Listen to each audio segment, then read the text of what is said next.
Hello दोस्तों, आप सभी को गुड मॉर्निंग, राधे राधे, शाम शाम। स्वागत है आप सभी का एक बार फिर से हमारे चैनल नॉलेज कॉर्नर में। और इतिहास की आज इस क्लास में हम सुभाष चंद्र बोस और आज़ाद हिंद फौज से संबंधित सवालों को देखेंगे। इसके अलावा कैबिनेट मिशन प्लान जो था और जो अंतरिम सरकार बनी थी 1946 में, उसमें क्या क्या हुआ था उससे संबंधित सवालों को हम देखने वाले हैं, जो आपके बीपीएससी के प्रारंभिक परीक्षा में पूछे गए हैं। अब आप सभी को पता है, जो हमसे पहले से जुड़े होंगे उनको पता है कि इस सेशन के माध्यम से हम 38वीं से लेकर 71वीं तक की जितनी भी 71वीं बीपीएससी तक के जितने भी सवाल हैं उनको हम आप तक पहुंचाने का प्रयास करते हैं। और इसके अलावा जो है सीडीपीओ में, बीपीएससी सीडीपीओ में भी जितने भी सवाल पूछे गए हैं, और इसके अलावा बीपीएससी टीआरई 1, 2, 3 और उसके एग्ज़ाम में जितने भी सवाल पूछे गए हैं उन सभी को हम जो है आप तक पहुंचाने का प्रयास करते हैं। तो ये टॉपिक जो है आपके लिए काफ़ी ज़्यादा इम्पोर्टेंट है, तो आप सभी से निवेदन है कि आप लोग जो है वीडियो में लास्ट तक बने रहिएगा। वीडियो को लाइक ज़रूर कर दीजिएगा दोस्तों, क्योंकि यही हमारे जो है मोटिवेशन का सोर्स है। और चैनल को सब्सक्राइब करके बेल आइकन को भी प्रेस कर दीजिएगा, ताकि जब भी वीडियो अपलोड हो तो सबसे पहले आपको नोटिफिकेशन मिल जाया करे। तो चलिए हम देर नहीं करेंगे और अपने सेशन को शुरू करेंगे। सेशन का हमारे पहला सवाल है, जो कि कल मैंने आपको होमवर्क में दिया था कि फॉरवर्ड ब्लॉक की स्थापना किसने की। फॉरवर्ड ब्लॉक की स्थापना जो है ये किसने की थी, ये आपको बताना है। तो इसका जो सही जवाब हो जाएगा ये आपका सुभाष चंद्र बोस हो जाएगा। सुभाष चंद्र बोस हो जाएगा। देखिए, 44वीं बीपीएससी प्री 2000 और 48वीं से लेकर 52वीं बीपीएससी प्री 2008 में ये सवाल जो है पूछा गया था। नेताजी सुभाष चंद्र बोस का जन्म जो हुआ था वो 23 जनवरी 1897 को उड़ीसा के कटक में हुआ था। उन्होंने वर्ष 1919 में कलकत्ता विश्वविद्यालय से संबद्ध जो है स्कॉटिश चर्च कॉलेज से जो है स्नातक की डिग्री प्राप्त की, और वर्ष 1920 में वह भारतीय नागरिक सेवा ICS में उत्तीर्ण हुए। वर्ष 1938 में हरिपुरा और 1939 में त्रिपुरी कांग्रेस के अध्यक्ष बने वो, और वर्ष 1939 में कांग्रेस की अध्यक्षता से त्यागपत्र देकर उन्होंने फॉरवर्ड ब्लॉक की स्थापना की। वर्ष 1941 में वे जर्मनी चले गए, उन्होंने वर्ष 1943 में जो है आज़ाद हिंद फौज का कमान संभाला। प्रायः उन्हें लोग जो है नेताजी के नाम से स्मरण किया करते हैं। उन्हें नेताजी उपाधि जो है जर्मन विदेश मंत्रालय ने दिया था। ऐसा कहा जाता है कि हिटलर ने ही इनको जो है नेताजी की उपाधि दी थी। अगला सवाल देखिए, सुभाष चंद्र बोस के नाम से पहले सम्मान सूचक नेताजी शब्द किस देश में जोड़ा गया था। तो अभी मैंने आपको बताया कि ये जो है जर्मनी में इनके नाम के आगे जोड़ा गया था। सी विकल्प जो है ये हमारा सही हो जाएगा। 67वीं बीपीएससी प्री 2021 में ये सवाल जो है पूछा गया था। देखिए, फॉरवर्ड ब्लॉक किसके द्वारा स्थापित किया गया। फॉरवर्ड ब्लॉक जो है ये किसके द्वारा स्थापित किया गया, तीसरे नंबर का ये सवाल है और आपसे पूछा जा रहा है। तो फॉरवर्ड ब्लॉक जो है ये सुभाष चंद्र बोस के द्वारा स्थापित किया गया था, जब इन्होंने त्रिपुरी कांग्रेस अध्यक्ष के पद से जो है इस्तीफा दे दिया था। उसके बाद इन्होंने जो है फॉरवर्ड ब्लॉक नामक संस्था का गठन किया था। बी विकल्प जो है ये हमारा सही हो जाएगा। 67वीं बीपीएससी प्री 2021 में ये सवाल जो है पूछा गया था। अगला सवाल देखिए, किस घटना या किन घटनाओं ने ब्रिटिश प्रधानमंत्री क्लेमेंट एटली को सदमा पहुंचाया, जिसने घोषणा की कि ब्रिटिश साम्राज्यवाद की इमारत को एक बड़ा झटका लगा है। तो किसने, तो देखिए कैबिनेट मिशन की विफलता, ये सब तो मामूली जो है बातें थीं। शाही भारतीय जल का विद्रोह, तो ये भी जो है उसी टाइम पर हो रहा था, 1946 की बात है ये। क्रिप्स मिशन की जो है अस्वीकार्यता, ये भी थोड़ा सा था, लेकिन सबसे ज़्यादा जो इफेक्ट डाल रहा था वो था आज़ाद हिंद फौज का सैन्य अभियान और शाही भारतीय जल सेना का विद्रोह। तो ये दोनों साथ में हो गए, इसलिए ज़्यादा खतरनाक हो गए थे, और इसी घटना के कारण जो है ब्रिटिश प्रधानमंत्री क्लेमेंट एटली को जो है सदमा पहुंचा था। डी विकल्प जो है ये हमारा सही हो जाएगा। बीपीएससी सीडीपीओ प्री 2022 में ये सवाल पूछा गया था। देखिए, आज़ाद हिंद फौज का सैन्य अभियान तथा शाही भारतीय जल सेना के विद्रोह जैसी घटनाओं से ब्रिटिश प्रधानमंत्री क्लेमेंट एटली को सदमा पहुंचा था। इन घटनाओं से प्रभावित होकर उन्होंने यह घोषणा की कि इससे ब्रिटिश साम्राज्यवाद की इमारत को एक बड़ा झटका लगा था। अगला सवाल देखिए, भारतीय राष्ट्रीय सेना या इंडियन नेशनल आर्मी की स्थापना जो है किस वर्ष हुई थी। इंडियन नेशनल आर्मी की स्थापना किस वर्ष हुई थी, ये आपको बताना है। तो इसकी जो सही जवाब हो जाएगा वो आपका हो जाएगा 1942, 1942 हो जाएगा। 43वीं बीपीएससी प्री 1999 में ये सवाल पूछा गया था। अब अगर देखेंगे पूरा एक्सप्लेनेशन थोड़ा सा समझिएगा, थोड़ा सा जो है गोल मटोल है, लेकिन आप उम्मीद है कि आप समझ पाएंगे। देखिए, व्यवहारिक रूप से सैन्य इकाई के रूप में इंडियन नेशनल आर्मी का गठन 15 जुलाई 1942 को कैप्टन मोहन सिंह के द्वारा प्रारंभ किया गया था, किंतु इसके गठन की औपचारिक घोषणा जुलाई 1942 में की गई थी। उल्लेखनीय है कि मलय क्षेत्र में भारतीयों द्वारा अपने राजनीतिक संगठन all Malay Indian independence league का गठन किया गया था, और इसकी अध्यक्षता के लिए रास बिहारी बोस को आमंत्रित किया गया था। जून 1942 में संपन्न बैंकॉक सम्मेलन में एक काउंसिल ऑफ एक्शन एवं प्रतिनिधि समिति के गठन का प्रस्ताव प्रस्ताव किया गया था, जिसे इंडियन इंडिपेंडेंस लीग या इंडियन नेशनल आर्मी के मध्य समन्वय तथा अधीक्षण का दायित्व सौंपा गया था। रास Bihari Bose council of action के अध्यक्ष बनाए गए थे, जबकि केपी के मेनन ने दाम राघवन नागरिक सदस्य तथा मोहन सिंह एवं गिलानी सैनिक सदस्य थे। जापानियों से मोहन सिंह के वैचारिक मतभेद के कारण दिसंबर 1942 में मोहन सिंह ने आईएनए के विघटन की घोषणा कर दी, किंतु रास बिहारी बोस ने मोहन सिंह को उनके पद से बर्खास्त कर दिया। बाद में मोहन सिंह जापानी सेना द्वारा गिरफ्तार कर लिए गए और आईएनए का नेतृत्व जो है रास बिहारी बोस ने महानायक सुभाष चंद्र बोस को सौंप दिया। सिंगापुर पहुंचने के 2 दिन बाद 4 जुलाई 1943 को सुभाष चंद्र बोस ने इंडियन नेशनल आर्मी का नेतृत्व ग्रहण कर लिया और सुविधा के लिए इसे द्वितीय इंडियन नेशनल आर्मी की संज्ञा भी दी जाती है। इसे ही हिंदी में हम आज़ाद हिंद फौज के नाम से जानते हैं। तो उम्मीद है कि आप लोग समझ गए होंगे, थोड़ा सा गोल मटोल था एक्सप्लेनेशन। और इन्होंने गठन नहीं किया था, इन्होंने केवल 1943 में जो है कमान संभाली थी। अगला सवाल देखिए, 6वें नंबर का सवाल है कि इनमें से 1945-46 में दिल्ली में हुए आईएनए के मुकदमों के पक्ष में पेश हुए वकील थे। तो जो आईएनए के बंदियों पर जो है मुकदमा चलाया गया 1945-46 में, उनमें कौन वकील जो है इनके पक्ष में थे, ये आपको बताना है। डॉक्टर राजेंद्र प्रसाद या के एम मुंशी या भोला भाई देसाई या सरदार पटेल। तो इसका जो सही जवाब हो जाएगा वो आपका हो जाएगा भोला भाई देसाई। भोला भाई देसाई जो है ये इनके पक्ष में थे। 66वीं बीपीएससी प्री 2020 में ये सवाल पूछा गया था। देखिए, वर्ष 1945 में लाल किले में, इसको हम रेड फोर्ट ट्रायल के नाम से भी जानते हैं, आज़ाद हिंद फौज के सिपाहियों के प्रसिद्ध मुकदमे की पैरवी कैलाश नाथ काटजू, सर तेज बहादुर सप्रू, जवाहरलाल नेहरू, भूला भाई देसाई आदि कर रहे थे। वकीलों के इस समूह की अध्यक्षता भूला भाई देसाई ने की थी।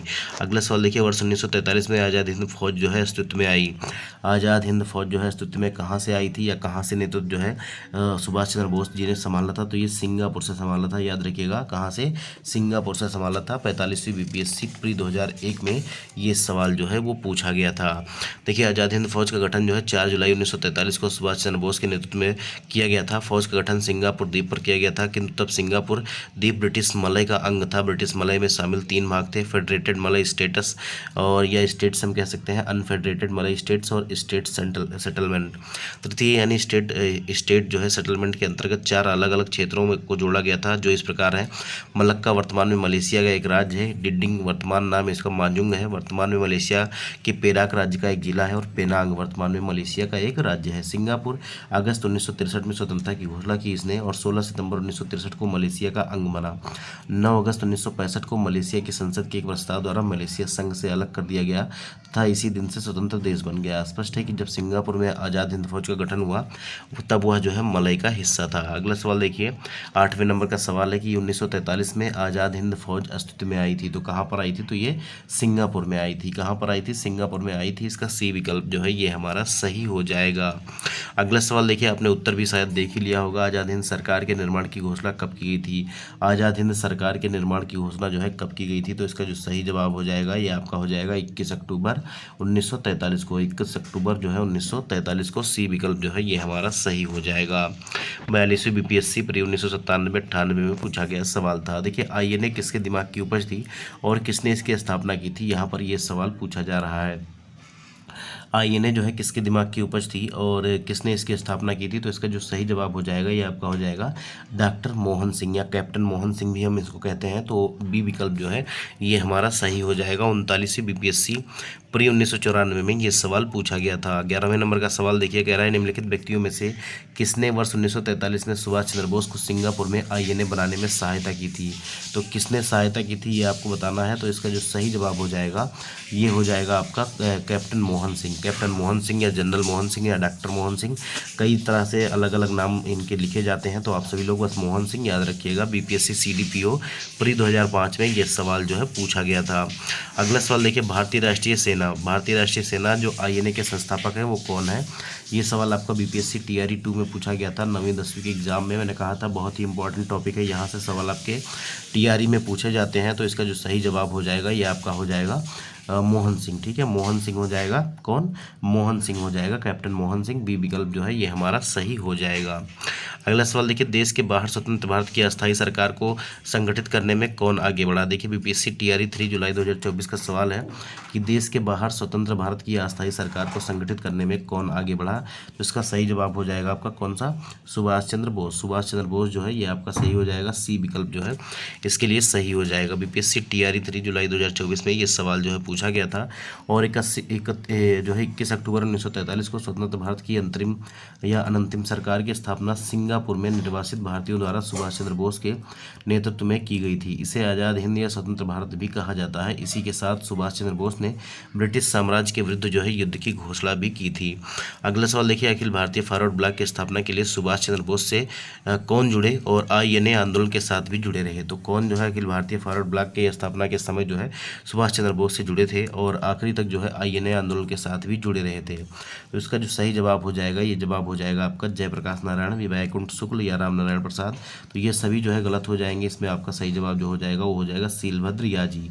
सीलभद्र याजी हो जाएगा, सी विकल्प जो है सही हो जाएगा। बिहार पीसीएस प्री 2016 में ये सवाल जो है पूछा गया था। देखिए सीलभद्र याजी बिहार के एक स्वतंत्रता सेनानी थे जो महात्मा गांधी एवं सुभाष चंद्र बोस से जुड़े हुए थे। याजी अखिल भारतीय फॉरवर्ड ब्लॉक की स्थापना के लिए सुभाष चंद्र बोस से जुड़े और आईएनए आंदोलन के साथ भी जुड़े रहे। अगला सवाल देखिए, सुभाष चंद्र बोस ने निकोबार द्वीप को नया नाम दिया था। सुभाष चंद्र बोस ने जो है निकोबार द्वीप को जो है नया नाम दिया था। तो इन्होंने जो है अंडमान और निकोबार दोनों को जो है नया नाम दिया था। और इसी के क्रम में अगर हम बात करें निकोबार द्वीप को, तो निकोबार द्वीप को हम जानते हैं किस नाम से, तो इसको हम जानते हैं स्वराज द्वीप के नाम से जानते हैं। याद रखिएगा, स्वराज द्वीप के नाम से जानते हैं। और अगर अंडमान की बात की जाए तो इसको शहीद द्वीप के नाम से जानते हैं। तो दोनों याद रखिएगा, इन्होंने अंडमान द्वीप का नाम जो है शहीद द्वीप रखा था और जो है निकोबार द्वीप का नाम जो है स्वराज द्वीप रखा था। तो ए विकल्प सही हो जाएगा। 67वीं बीपीएससी प्री एग्जाम 2021 में ये सवाल पूछा गया था। आज़ाद हिंद फौज के साथ अंडमान और निकोबार द्वीप को ब्रिटिश साम्राज्य से मुक्त कराने के बाद नेताजी ने इसको एक नया नाम दिया था और यहाँ पर अपना ध्वज भी फहराया था। अंडमान द्वीप का नया नाम इन्होंने शहीद द्वीप रखा था और निकोबार का नाम जो है स्वराज द्वीप रखा था। अगला सवाल देखिए, 16वें नंबर का सवाल है कि निम्नलिखित में से 1945-46 में दिल्ली में हुए आईएनए के मुकदमों के पक्ष में पेश हुए वकील थे। तो ये दोबारा वही क्वेश्चन है जो पहले पूछा गया था। तो इसका जो सही जवाब हो जाएगा ये आपका हो जाएगा भूला भाई देसाई। भूला भाई देसाई हो जाएगा, बी विकल्प जो है ये हमारा सही हो जाएगा। इसमें बहुत सारे वकील थे और ये जो मुकदमा चला था लाल किले में, इसको रेड फोर्ट ट्रायल के नाम से भी जानते हैं। इसमें कैलाश नाथ काटजू, सतेज बहादुर सप्रू, अरुणा आसिफ अली, जवाहरलाल नेहरू, ये सभी लोग इसमें शामिल थे। लेकिन इनका जो नेता थे या इनका नेतृत्व जो कर रहे थे वो जो है भूला भाई देसाई थे। अगला सवाल देखिए, रॉयल इंडियन नेवी विद्रोह जिसे बॉम्बे विद्रोह के नाम से भी जाना जाता है किस वर्ष हुआ था। बीपीएससी टीआरई 3 में जुलाई 2024 में ये सवाल पूछा गया था। रॉयल इंडियन नेवी विद्रोह जो हुआ था ये कौन से वर्ष में हुआ था, ये आपको बताना है। तो ये जो हुआ था ये 1946 की घटना है, याद रखिएगा 1946 की। बी विकल्प जो है ये हमारा सही हो जाएगा। देखिए रॉयल इंडियन नेवी विद्रोह जिसे बॉम्बे विद्रोह के नाम से जाना जाता है वर्ष 1946 में हुआ था। 18 फरवरी 1946 को लगभग 1100 भारतीय नौसेना के सैनिकों ने भूख हड़ताल की घोषणा कर दी और इस विद्रोह को ब्रिटिश सैनिकों और रॉयल नेवी के युद्धपोतों द्वारा बलपूर्वक जो है दबा दिया गया था। अगला सवाल देखिए, इलाहाबाद में संपन्न कांग्रेस कार्यकारिणी समिति की बैठक में निम्नलिखित सदस्यों में से एक सदस्य भारत के नाजीवाद, फांसीवाद और तथा साम्राज्यवाद विरोधी निश्चित रूप के कारण जापान के विरुद्ध गुरिल्ला युद्ध की अपनी योजना के पक्ष में बहुमत जुटाने में सक्षम हुए थे, वे कौन थे। तो ये सवाल हम पहले भी कर चुके हैं। इसका जो सही जवाब हो जाएगा वो ना तो सरोजिनी नायडू है, ना ही आपका मौलाना आज़ाद है, ना सुभाष चंद्र बोस, ये आपके पंडित जवाहरलाल नेहरू हो जाएंगे। डी विकल्प जो है ये हमारा सही हो जाएगा। डी विकल्प जो है ये हमारा सही हो जाएगा। एक्सप्लेनेशन भी देख लीजिएगा। 46वीं बीपीएससी प्री 2004 में ये सवाल पूछा गया था। देखिए पंडित जवाहरलाल नेहरू ने भारत के नाजीवाद, फांसीवाद और साम्राज्यवाद विरोधी निश्चित रूप के कारण जापान के विरुद्ध जो है गुरिल्ला युद्ध की अपनी योजना के पक्ष में इलाहाबाद में हुई कांग्रेस कार्य समिति की बैठक में बहुमत इन्होंने प्राप्त कर लिया था। अगला सवाल देखिए, कैबिनेट मिशन से हमारा होने वाला है। कैबिनेट मिशन आप लोग जानते हैं कि 1946 में आया था और यहाँ पर कहा जा रहा है कि कैबिनेट मिशन निम्नलिखित में से किसके लिए भारत भेजा गया था। कैबिनेट मिशन जो है ये किसके लिए जो है भारत भेजा गया था। तो कैबिनेट मिशन जो है 1946 में भारत आया था और जिसके अध्यक्ष जो है भारत के मंत्री जो थे लॉर्ड पैथिक लॉरेंस थे और 2 अन्य सदस्य इसमें स्टेफोर्ड क्रिप्स और एवी अलेक्जेंडर भी शामिल थे। ये किस लिए आए थे? तो ये भारत में सत्ता हस्तांतरण के लिए जो है एक संवैधानिक व्यवस्था बनाने के लिए आए थे। तो यहाँ पर देखिए एक राष्ट्रीय सरकार की स्थापना करना बिल्कुल हो जाएगा, सत्ता के हस्तांतरण के लिए एक संवैधानिक व्यवस्था तैयार करना ये भी बिल्कुल हो जाएगा, और पाकिस्तान के लिए जो है जिन्ना की मांग के ब्यौरों पर काम करना, तो ये सभी इसमें शामिल था। तो उपयुक्त में से एक से अधिक हो जाएगा, उपयुक्त में से एक से अधिक हो जाएगा। डी विकल्प जो है ये हमारा सही हो जाएगा। 68वीं बीपीएससी प्री 2023 में ये सवाल जो है आपसे पूछा गया था।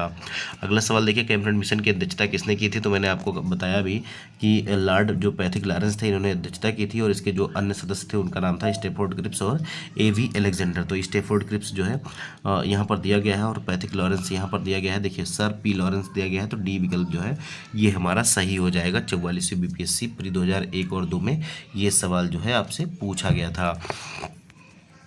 आगे देखिए तीसरे नंबर का जो सवाल है, इसमें कहा जा रहा है कैबिनेट मिशन भारत में आया। कैबिनेट मिशन जो है भारत में कब आया था? फरवरी 1942 में, या मार्च 1942 में, या जो है अप्रैल 1942 में, या मई 1942 में। तो देखिए यहाँ पर देखिए 1942 लिख दिया गया है, और ये जो है मिसप्रिंट हुआ है। ठीक है, ये मिसप्रिंट हुआ है। तो पहली बात तो यह है कि 1942 में तो आया ही नहीं था, ये 1946 में आया था।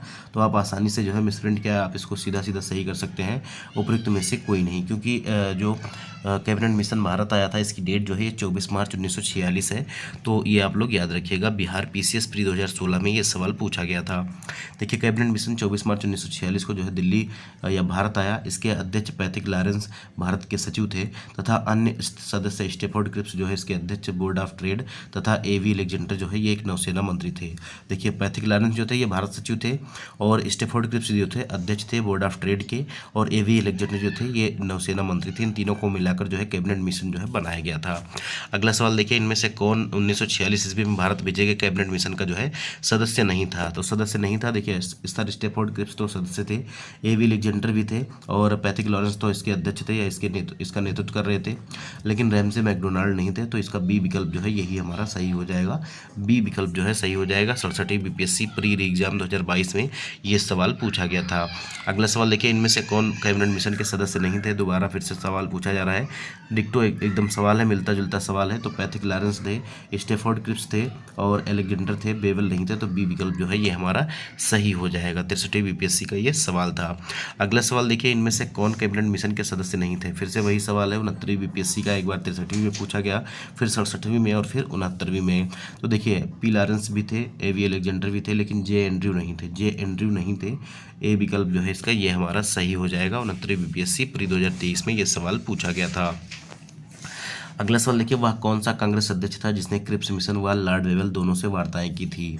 कौन सा कांग्रेस अध्यक्ष था जिसने क्रिप्स मिशन व लॉर्ड वेवल दोनों से जो है वार्ताएं की थी? ये आपको बताना है। देखिए 1940 से लेकर 1946 तक सबसे लंबे समय तक जो है कांग्रेस का अध्यक्ष रहने का रिकॉर्ड जो है आज़ादी के पहले से ये अगर हम देखें तो जो है मौलाना अबुल कलाम आज़ाद के नाम है। और जब जो है क्रिप्स मिशन 1942 में आया, और लॉर्ड वेवल प्लान जो है ये भी आपका जो है कब आया था? तो 1945 में आया था।